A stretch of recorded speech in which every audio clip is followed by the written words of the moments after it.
Chaque troisième vendredi du mois, les trois sorciers de Smart Bourse sont convoqués pour le débrief de l'échéance mensuelle. Philippe Béchade est avec nous ce soir, le président des Éconoclastes et rédacteur en chef de la Bourse au quotidien. Bonsoir Philippe.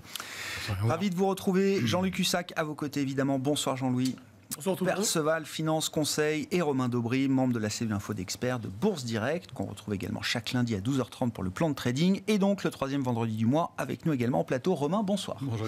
Bilan de l'échéance, Romain, à vous la parole. Bon, j'ai pas l'impression que c'est une grande échéance. Le niveau de la dernière échéance, c'était la compensation de janvier, 7058,70. Et on a perdu 114 points sur cette échéance.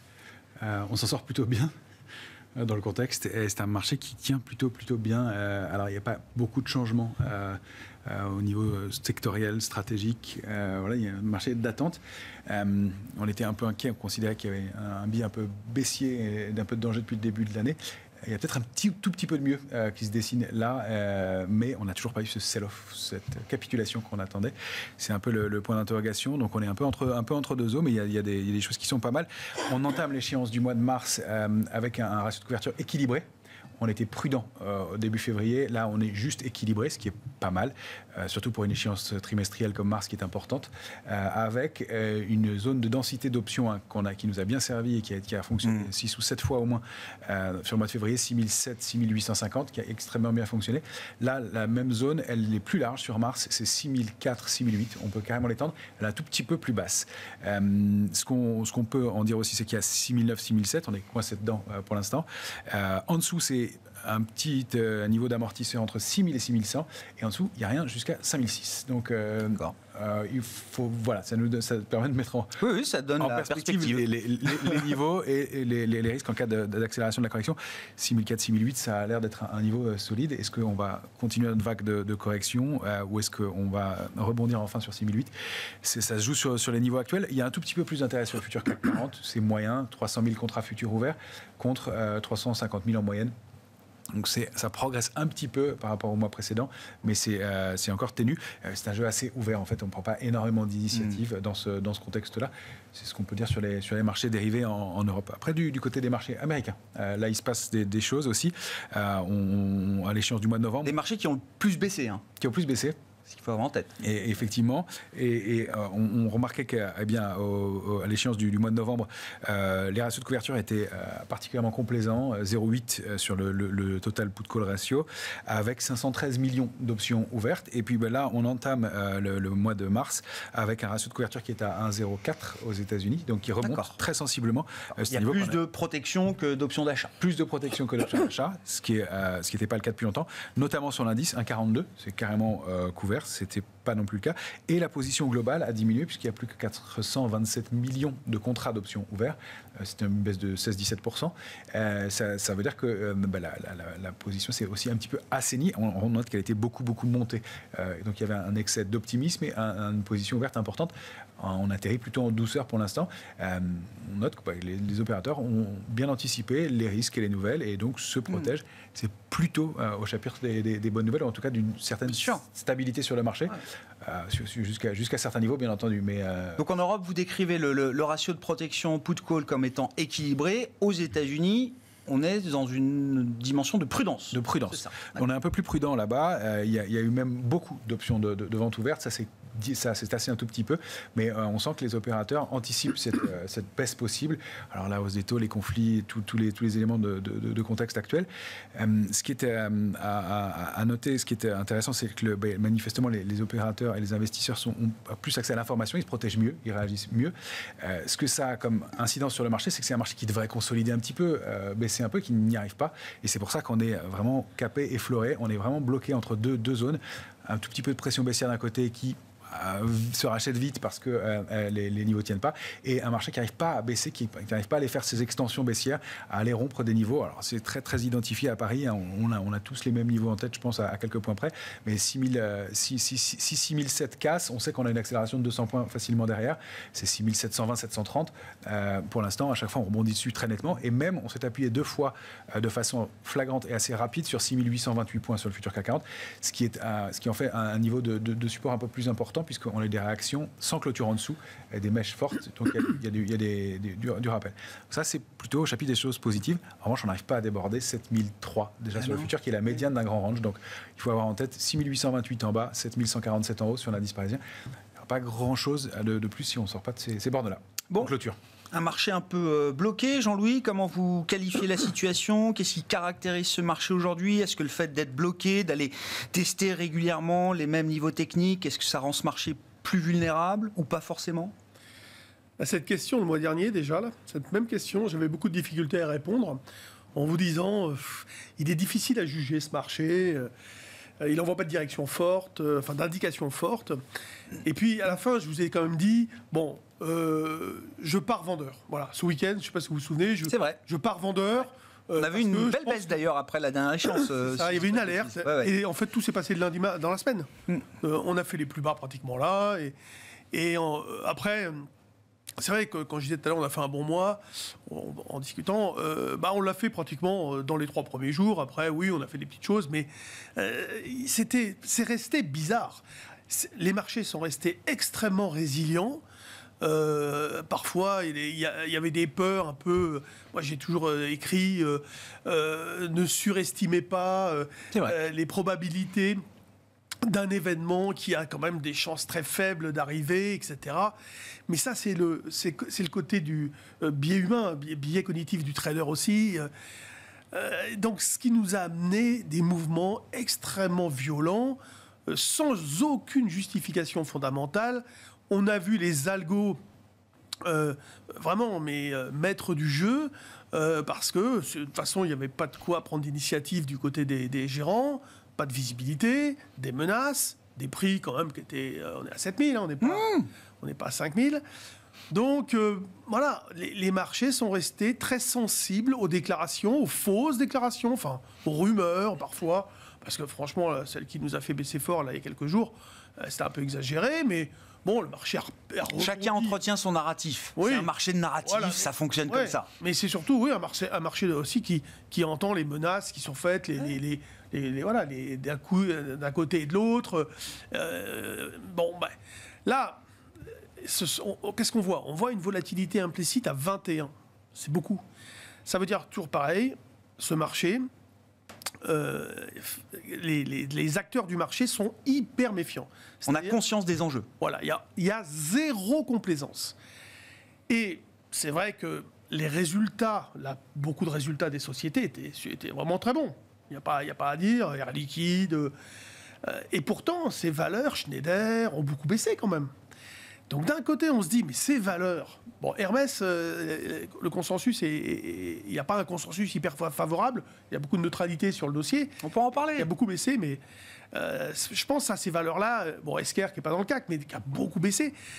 Qu'est-ce qu'elles vont faire? Alors, c'est ces valeurs qui vont rattraper leur retard, qui vont rebondir, ou bien c'est celles qui tiennent encore, comme Orange... Bon, nouveau président, etc., présidente. Et puis, des valeurs comme LVMH, qui arrivait à se tenir, bon, qui a craqué un peu, mais qui a vite rebondi. C'est difficile de se faire une idée. De toute façon, là... Ça, c'est lié à quoi, Jean? Parce que vous dites en même temps, vous dites les gérants ne prennent pas de décision de paris. Et c'est vrai, en tout cas, ceux qui viennent, tout le monde, je suis d'accord avec vous, est très prudent. Les expositions ont déjà baissé depuis un petit moment, etc. Donc ce discours-là, j'y adhère. Mais pour faire bouger des valeurs... comme vous les décrivez, des grosses capis sur des bons résultats, est-ce qu'il y a des programmes de vente derrière, de gens qui se délestent, qui profitent justement de ces moments-là pour se délester, s'alléger encore? Quand il y a des tensions dans le monde, les Américains ont tendance à se recentrer sur les États-Unis. Ah oui. Et il ne faut pas oublier ça, c'est systématique. Ils vendent tout, ils allègent leurs investissements sur l'Europe, etc. Bah oui, et ça, sur les US aussi, j'imagime, c'est quand même les marchés américains qui baissent le plus. Ouais, là, oui, mais parce que vous avez vu ce qu'ils avaient monté également. Donc, c'est quand même... Non, mais... Alors, peut-être que sur leur marché intérieur, ils l'ont fait aussi, mais en règle générale, sur tout ce qu'ils ont en Europe, etc., oui. Ils allègent. Bon, voilà. Ça, c'est un fait qui peut expliquer... pourquoi certaines valeurs ont beaucoup baissé, etc. Puis après, c'est pas que des gens sont venus vendre, c'est qu'ils se sont reculés dans leurs achats, tout simplement. petit à petit.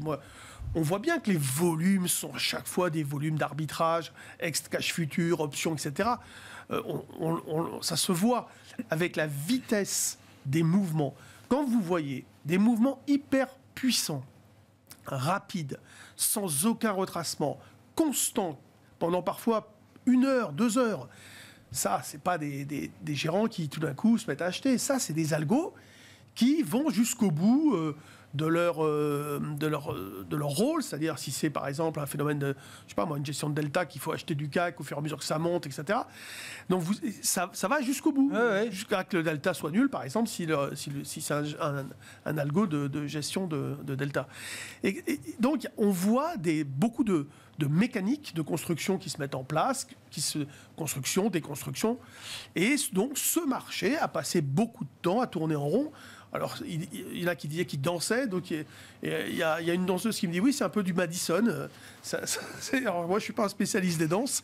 Enfin, pour ceux qui le savent, c'est une danse en ligne, c'est ça, hein? Non, ça bouge un peu à droite, à gauche, en avant, en arrière. C'est ça, oui. Voilà, bon, Square dance. C'est ça, ouais. Est-ce que vous dites, Philippe? Square dance. C'est le square dance, oui. Et donc, c'est vrai que ce marché, il s'est cherché et il n'envoie toujours pas un message puissant. Sauf que il est hyper méfiant, donc résilient, donc il n'y a pas vraiment de vendeur potentiel.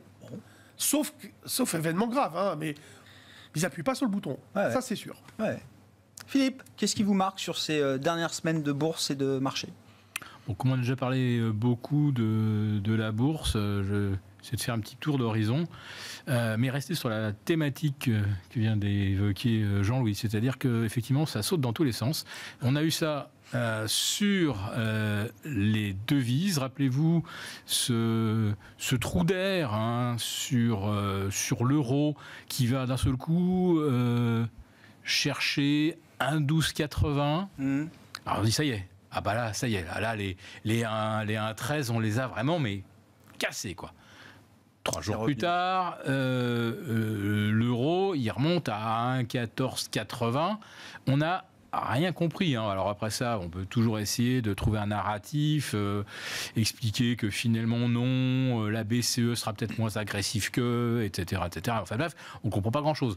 Sur les taux d'intérêt, là aussi, on a commencé à voir cette semaine des mouvements porte de saloon. Donc on va chercher 2,05 sur le 10 ans américain, on monte à 0,80 sur les OAT. Et puis qu'est-ce qui se passe? Ça reste un peu accroché aux États-Unis, au-dessus de 2. Et puis nous, on perd 12 points. Le BTP italien, là, 20 points de baisse en 3 séances. Quand même assez spectaculaire, c'est pas des mouvements. Et quand vous regardez, est-ce que M. Draghi a fait une annonce? Est-ce qu'on a eu un papier d'avertissement de la BCE, etc. Ah non, ça s'est fait tout seul, comme ça. Il y a un petit stress géopolitique quand même, Philippe? Alors... je ne pense pas. Je ne sais pas s'il y a un lien à faire, mais... Alors, je ne crois pas que le BTP soit le véhicule privilégié. Quand on a des tensions, on va plutôt chercher soit du 10 ans helvétique ou du T-bond. Mais c'est pour dire... Oui, mais par mimétisme, tous les taux rebaissent, quoi, non? Oui, alors les taux se détendent fatalement si on a un vrai arbitrage avec des actifs à risque comme les actions. Or, on ne l'a pas vu. Ah si, par contre, il y a un actif à risque, tiens, j'y pense, qui vient de perdre 10% là, dans la semaine, c'est le Bitcoin. Bitcoin et Ethereum, là, d'un seul coup, on ne peut pas dire que ça joue un rôle de refuge, ni contre l'inflation, ni contre les tensions géopolitiques. Mais pour en revenir donc au marché obligataire, moi j'ai vu beaucoup de mouvements porte de saloon que je m'explique pas bien, sincèrement. Alors après, oui, on anticipait à un moment 50 points de plus d'ici le 31 décembre par la BCE. Il semblerait que le consensus soit revenu à 25 points.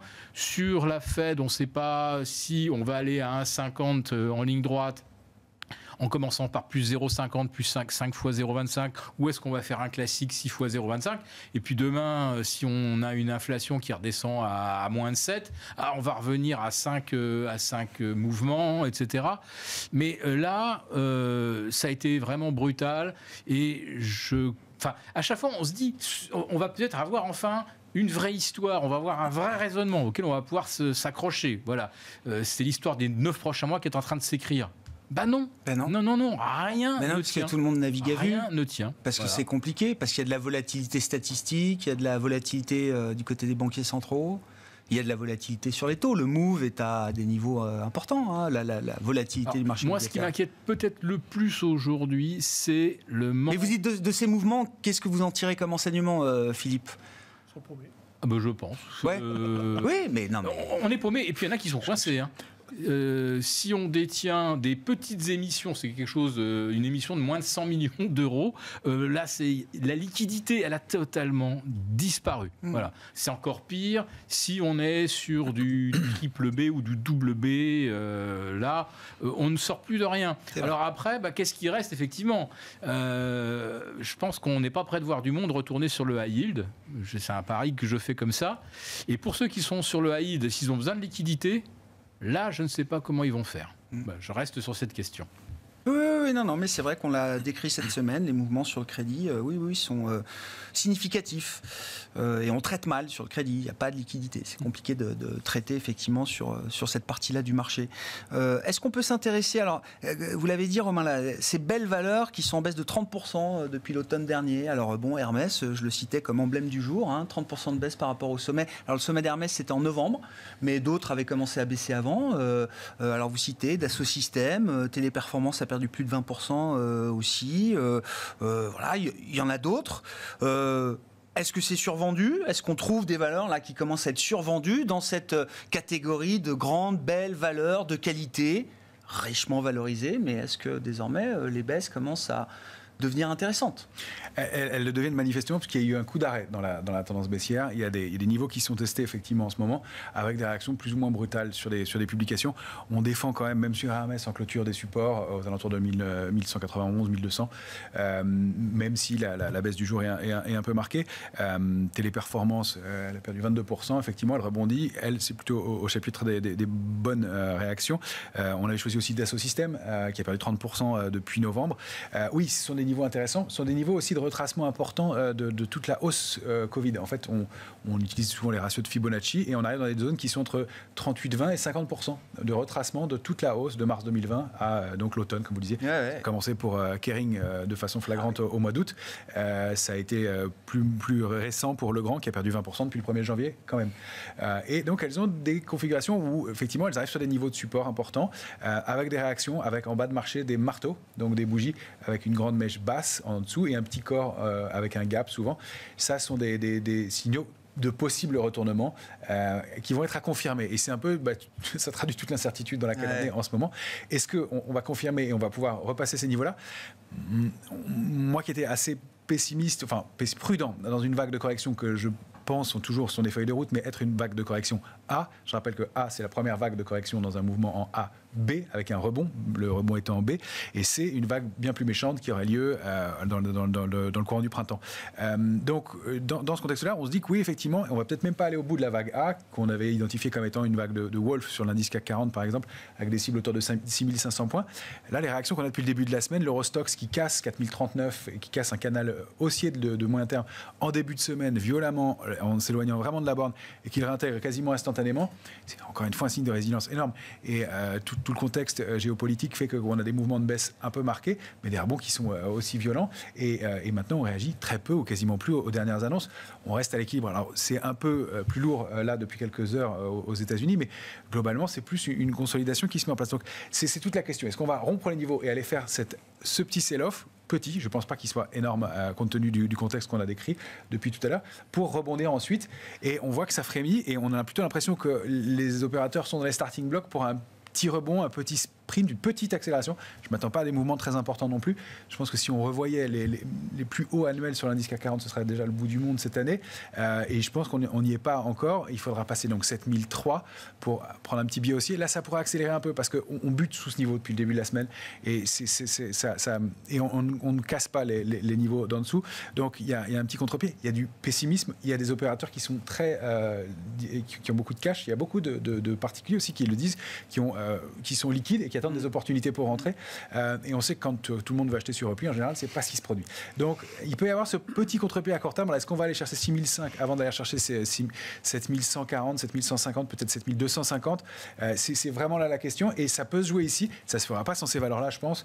C'est pas Renault qui, à elle seule, va entraîner l'indice parisien. Ça, c'est un point, oui. Et voilà. En revanche, Renault a une configuration graphique intéressante pour le moyen et long terme. Elle a une réaction qui est positive. Elle vient d'aller chercher une résistance aujourd'hui importante sur qui sont sur ses plus hauts du jour.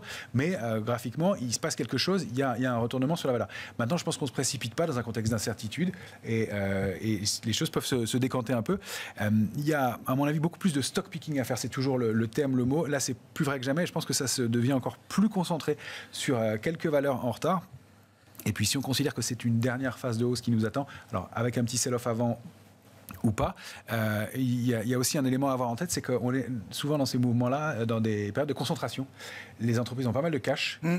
Et je pense par exemple à Patrick Pouyanné qui disait qu'il trouvait que les valeurs de l'énergie renouvelable étaient un peu chères. Là, le tracker énergie renouvelable, il a baissé si on le prend un panier, il a baissé de 25-30%.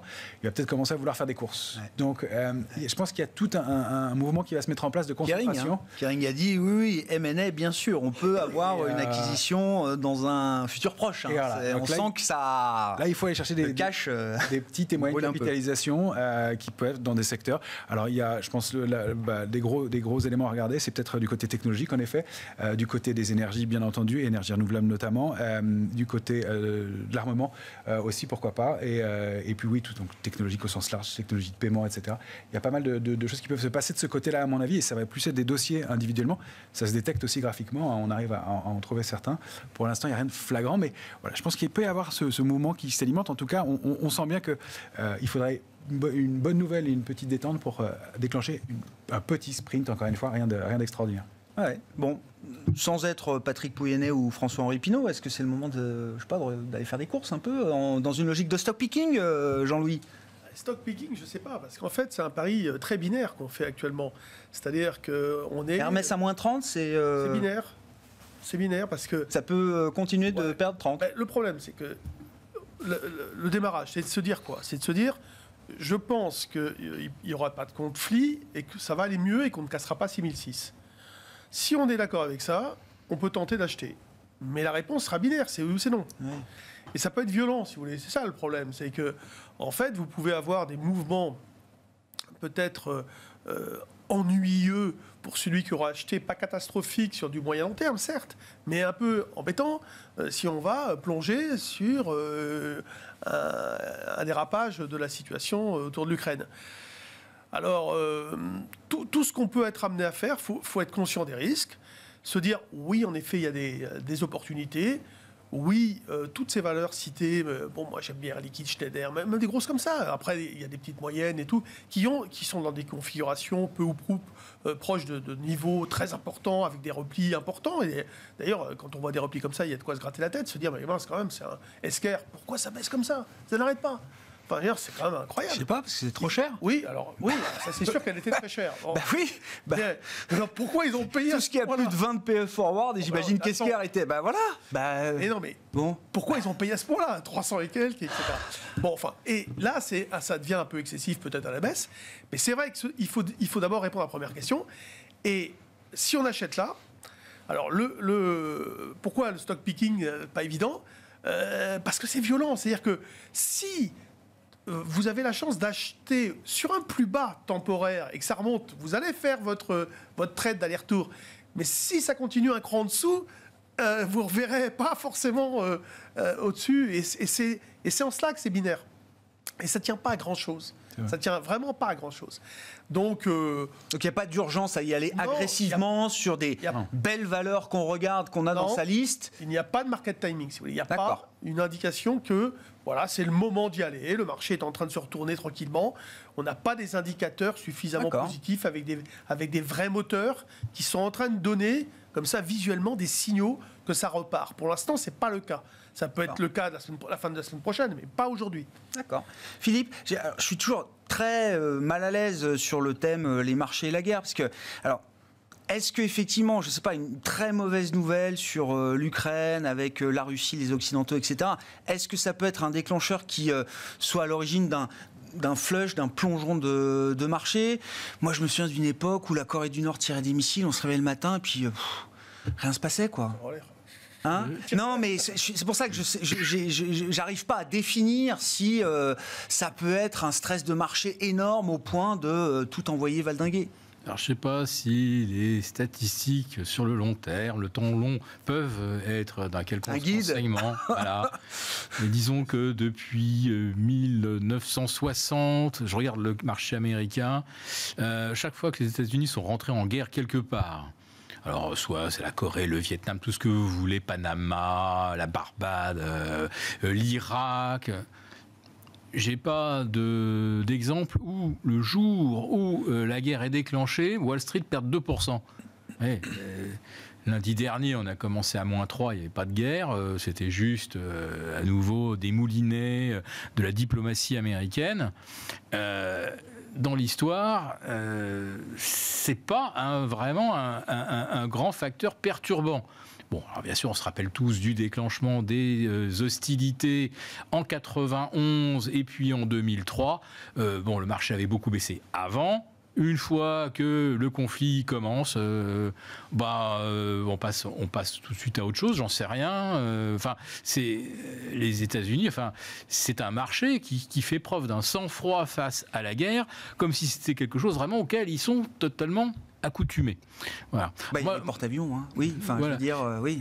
Voilà, il y a 825 bases américaines. Oui. Il y a 825 bases américaines dans le monde, donc effectivement, ils sont toujours quelque part où il peut se passer quelque chose. Quand ils entrent en guerre, on a plutôt souvent envie d'être leur côté. Quoi. Donc je suis pas sûr que même le déclenchement d'un conflit ferait chuter fortement Wall Street. Voilà, d'accord. C'est une réponse un peu historique et empirique. Maintenant, est-ce que quelqu'un a un intérêt à ce conflit ? Alors pas les Russes, parce que s'emparer d'un pays qui fait le 10e du PIB de la Russie avec un niveau de vie 3 fois moindre, c'est comme si la France envahissait l'Albanie, mais que l'Albanie fasse la taille de l'Espagne. La France n'a pas la même armée que la Russie. Voilà. Mais en tout cas, c'est pas juste une question de PIB. On en a parlé aussi cette semaine. C'est pas juste une question de PIB. On va dire que l'invasion de l'Ukraine fait pas de sens comme aller en Irak chercher du pétrole.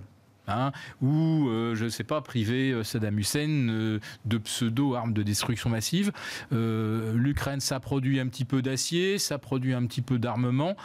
C'est pas stratégique pour la Russie du tout. Voilà, donc ils n'ont pas vraiment un intérêt géostratégique à gagner la Caspienne pour attraper le pétrole. Enfin, je vois pas très bien l'intérêt. Donc les seuls qui, dans l'affaire, feraient leur beurre, c'est les producteurs de GNL américains. Donc les champs du Permien, etc., le Texas, les Canadiens qui se mettent aussi bien dans le GNL, puis le Qatar, évidemment, qui devrait être, d'ici 1 ou 2 ans, le premier producteur mondial de GNL.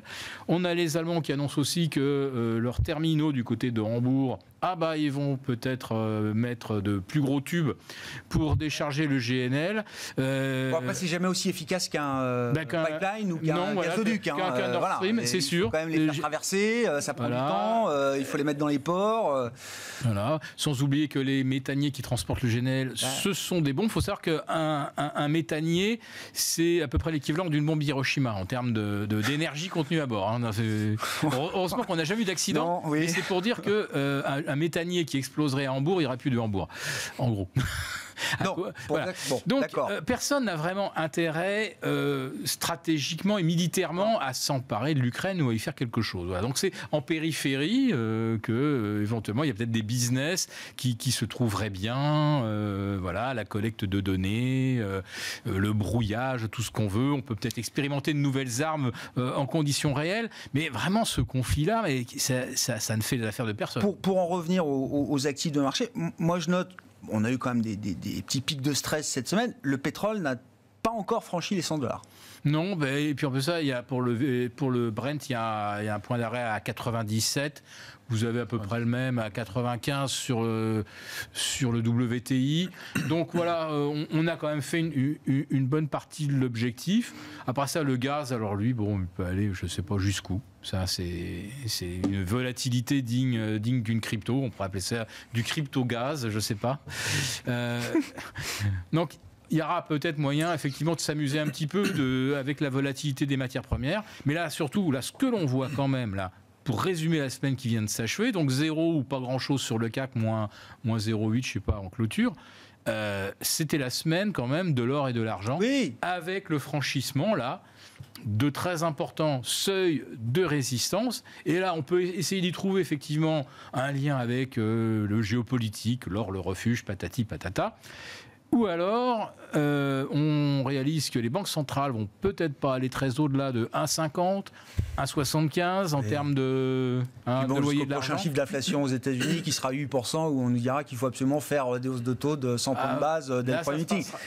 Ça se passera probablement moins bien pour l'or. Mais à partir du moment où vous vous dites que à 1,50 ou 1,75, c'est fini l'histoire.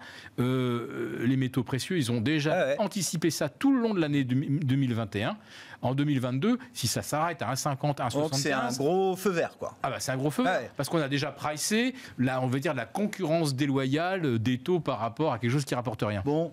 Cas d'investissement des précieux, là, on en parle souvent avec vous, Romain, de l'argent notamment. Oui, parce que l'or était à $1 900 là aujourd'hui. À peu près, oui, effectivement, c'est important parce que dans la location, voilà, on parlait beaucoup des actions. Nous, on était très sous-investis. Donc c'est vrai qu'on prend des petits risques avec, je suis tout à fait d'accord avec ce que disait Jean-Louis, une incertitude. Il y a des niveaux et on constate que les opérateurs ne se jettent pas sur les valeurs de toute façon et que si c'était des points d'entrée francs et massifs, on aurait des rebonds plus marqués.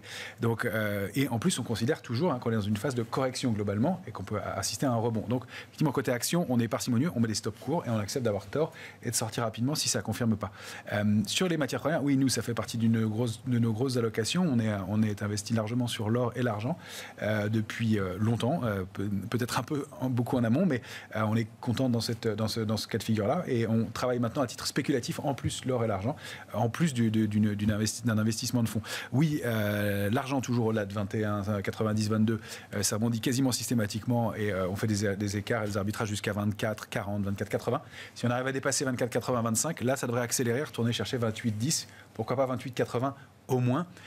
Et puis on a des perspectives sur l'argent, on l'a évoqué déjà plusieurs fois, sur le moyen et long terme, qui sont vraiment importantes. Et donc, un métal de la transition énergétique. Un métal de la transition, et donc des perspectives bien au-delà, qu'on évoquera en temps et en heure, mais déjà aux alentours de 28, 29, ce serait pas mal. Pour l'or, oui, il a franchi en clôture hebdomadaire la semaine dernière et confirmé cette semaine une oblique baissière qui datait d'août 2020. Avec des appuis importants, une accumulation et la réintégration du canal haussier de long terme. Donc il se passe quelque chose sur l'or, il y a un vrai signal d'achat qui se déclenche. Il est un peu lent, mais il y a un potentiel qui est intéressant. Là, ça se jouerait au-delà donc, de 1860, tant qu'on préserve 1860. Il y a cette barrière à 1900-1910, et ensuite c'est 1977, et puis la cible du mouvement, elle se situe entre 2080 et 2115 $ l'once. On a bonne chance d'aller chercher ces cibles-là dans les semaines qui viennent. Ça fait partie des allocations, oui, intéressantes, à mon avis. Et là, c'est des tendances haussières affirmées. Et qui sont construites depuis longtemps et qui sont en train de se déclencher. Donc, on aimerait mieux clôturer un certain temps au-dessus de ces niveaux-là, mais il se passe quelque chose et il y a un vrai signal qui se met en place de ce côté-là.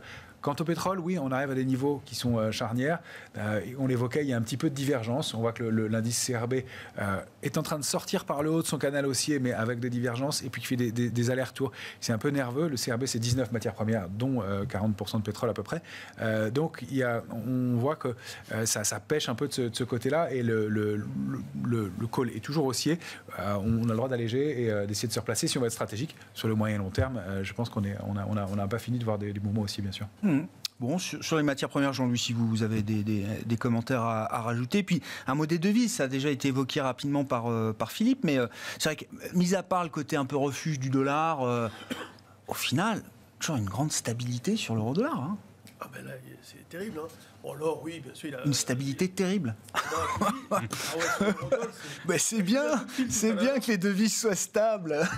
C'est pas bon pour les traders, je suis d'accord. Mais justement, je discutais tout à l'heure d'un trader d'une banque importante qui me disait, qui vient de les quitter et qui me disait, tiens, j'ai eu des coups de fil de hedge fund. Ils limitent leur activité sur le forex. Ils baissent d'un cran et par contre, vu la vol qu'il y a sur les actions, ils augmentent. Ils se reportent. Il n'y a plus rien à faire pour eux en tant que fonds d'investissement alternatif sur du forex qui ne bouge pas. Ils vont sur les indices. Et c'est vrai que l'eurodoll, il est resté, mais là, même là, il a un 13,35, un truc comme ça, il bouge pas. Entre un 13 et un 13,90, là, ça fait depuis tout le début de la semaine, hein, il ne fait rien, rien du tout. Donc, en général, quand il y a des crises, c'est vrai que le dollar a tendance à remonter. Bon, donc... il a déjà monté, le dollar. Voilà, il est déjà monté, on est allé plus bas. Donc, l'euro était en train de remonter. Ouais. Et voilà, quand je disais il y a quelque temps, à 15,50, c'est le niveau au-dessus duquel on passera acheteur. Bon, on pouvait, moi j'ai stoppé mes positions à la vente, mais pour prendre un billet neutre au-dessus d'un 13,50. Maintenant, au-dessus d'un 13,50, je m'amuse, je suis dans une zone neutre. C'est vrai que on a là pour le coup du stock picking entre guillemets, mais on a un comportement opportuniste, on achète, on vend, on achète sans privilégier, avec des stops en effet là aussi extrêmement bien déterminés, à 14,50, tu peux prendre un 12,50 et puis travailler là-dedans, mais bon c'est vrai qu'il y a très peu d'écart, très peu d'écart. En même temps, il n'y a pas trop de risque de perdre. Parce que ça bouge pas trop. Donc, tu as beau faire pas forcément la meilleure vente qui soit, mais tu repasses par la case départ ou plus bas et tu t'en sors à chaque fois. Donc, ça va certainement évoluer. Mais en attendant, c'est vrai que le dollar profite un peu, le yen et le franc suisse, en général, dans les crises, c'est comme ça que ça se passe. Bon, mais c'est vrai qu'il n'y a pas de mouvement remarquable, d'intérêt remarquable actuellement sur les monnaies. C'est vrai. Bon. Il y a des choses qui se passent sur le Forex ou pas, Philippe, de votre point de vue? Moi, j'ai lu quelques trucs, là, par exemple, sur le câble, la devise britannique. Livre, oui. Visiblement, il y a un truc qui se met en place. Non? La livre est mieux. Voilà. Moi, il y a aussi le yen. Ah, le yen. Moi, je vois qu'on était à 0,003% de rendement sur le 10 ans japonais. Et puis maintenant, on est à 0,020, 0,23. La banque centrale japonaise a l'air de laisser filer. Alors c'est plus 20, moins 20. Hein, c'est ça, sur le 10 ans japonais, la bande de fluctuation. Hein. Oui, donc c'était même 10. C'était même 10, moins 10. Et là, on en est sorti, personne n'en a parlé. Donc ça va très très bien. Si on a parlé, donc quoi, voilà. On va normaliser sa politique monétaire? Qu'est-ce qui se passe? Non, je remarque simplement que la Banque centrale japonaise n'intervient pas, alors qu'elle était ultra vigilante. Quand elle était à 0,09, alors là, boum, elle arrivait et ramassait tout ce qu'il y avait. Et puis ça soutient le yen. Je dis pas qu'il faut faire du yen l'équivalent d'un franc suisse, évidemment, mais ça peut faire du sens de s'y intéresser. Ouais. Il y a aussi un autre domaine qu'on n'a pas trop évoqué, mais qui est quand même l'immobilier. Alors là, une tendance qui reste royalement haussière. Voilà, les taux, les discours, tout ça, ça passe, mais alors comme une lettre à la poste, ça glisse comme sur les ailes d'un canard, ça continue de monter, mais j'entends quand même que la BCE s'inquiète, et le dit de façon la plus claire, elle s'inquiète d'une formation de bulle ou d'un contexte de bulle sur l'immobilier.